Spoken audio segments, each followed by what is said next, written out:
आखिरकार हमास नेता इस्माइल हानिया की हत्या करने वाले का बड़ा खुलासा हुआ है। 31 जुलाई 2024 को ईरान की राजधानी तेहरान में इस्माइल हानिया की हत्या हुई थी। अब तक किसी ने भी हानिया की हत्या की जिम्मेदारी नहीं ली थी। इससे हमास ही नहीं, खुद ईरान भी सकते में आ गया था। मगर 5 महीने बाद हमास के पॉलिटिकल ब्यूरो के चीफ को मारने की बात इजरायल ने स्वीकार कर ली। पहली बार इजरायली रक्षा मंत्री ने खुलकर कहा कि इस साल जुलाई में हमास के नेता इस्माइल हानिया की हत्या की थी। हानिया को तेहरान में ऐसे वक्त पर मारा गया था जब वो ईरान के नए राष्ट्रपति महमूद पेजेश्किन के शपथ ग्रहण में हिस्सा लेने पहुंचे थे। נפגע בתשתיות אסטרטגיות שלו ונערוף את ראש מנהיגיו בדיוק כמו שעשינו להנייה, סינואר ונסראללה בטהרן, עזה ובלבנון, נעשה בחודדה बता दें कि पहले दावा किया जा रहा था कि हानिया की हत्या बम धमाके से हुई थी, मगर बाद में ईरानी सेना ने बयान जारी कर बड़ा खुलासा किया था। IRGC ने बताया था कि हानिया की हत्या तेहरान के कम दूरी के प्रोजेक्टाइल से की गई थी। इसका वॉरहेड लगभग 7 किलोग्राम था। ईरान ने इस हमले के पीछे इजरायल को दोषी ठहराया था, मगर इजरायल ने इस हमले पर शुरुआत से ही चुप्पी साधी हुई थी। दरअसल गाजा युद्ध के चलने से सारी शक की सुइयां इजरायल पर ही जाकर रुकी थी। ऐसे में पहली बार इजरायल ने सार्वजनिक तौर पर हानिया की हत्या पर अपनी मुहर लगाई है। इजरायली रक्षा मंत्री की ओर से किया गया खुलासा ऐसे वक्त पर हुआ है जब हाल में यमन के हुती लड़ाकों की ओर से इजरायल पर हमले तेज हुए।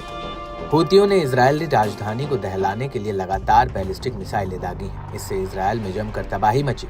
बीते दिनों हुतियों ने 2 इजरायली सैन्य ठिकानों पर हमला किया था। पहले ऑपरेशन में याफा ड्रोन से अस्कलान शहर में एक मिलिट्री साइट को निशाना बनाया गया। वहीं दूसरे ऑपरेशन में तेल अवीव में एक मिलिट्री साइट पर ड्रोन अटैक किया गया।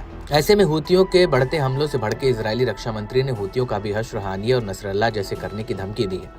कार्ट्स ने हुतियों को हड़काते हुए कहा कि इजरायल ने हमास और हिजबुल्लाह की टॉप लीडरशिप को खत्म कर दिया। अब ईरान का एक ही प्रॉक्सी गुट बचा है, वो है यमन के हुती विद्रोही, जिसकी उल्टी गिनती भी अब शुरू हो गई है। हुती विद्रोहियों का भी ऐसा ही कुछ अंत होगा। रक्षा मंत्री ने कहा कि इजरायल हुतियों के रणनीतिक बुनियादी ढांचे पर हमला करेगा और नेतृत्व का सिर काट देगा। आइए सुनते हैं इजरायल कार्ट्स ने आखिर क्या कहा। בימים האלה, בהם ארגון הטרור החותי יורה על מדינת ישראל, אני רוצה להעביר בפתיחה מסר ברור. הבסנו את החמאס, ניצחנו את החיזבאללה, העברנו את מערכות ההגנה באיראן ופגענו במערכי הייצור, מוטטנו את משטר אסד בסוריה, הכינו קשות בציר הרשע, ואנחנו נכה קשות גם בארגון הטרור החותי שנשאר עומד אחרון ויורה על ישראל. נפגע בתשתיות אסטרטגיות שלו ונערוף את ראש מנהיגיו בדיוק כמו שעשינו להנייה, סינואר ונסראללה בטהרן, עזה ובלבנון, נעשה בחודדה ובצנע. מי שירים יד על ישראל ידו תיגדע, וידו הארוכה של צה"ל תפגע בו ותבוא איתו חשבון.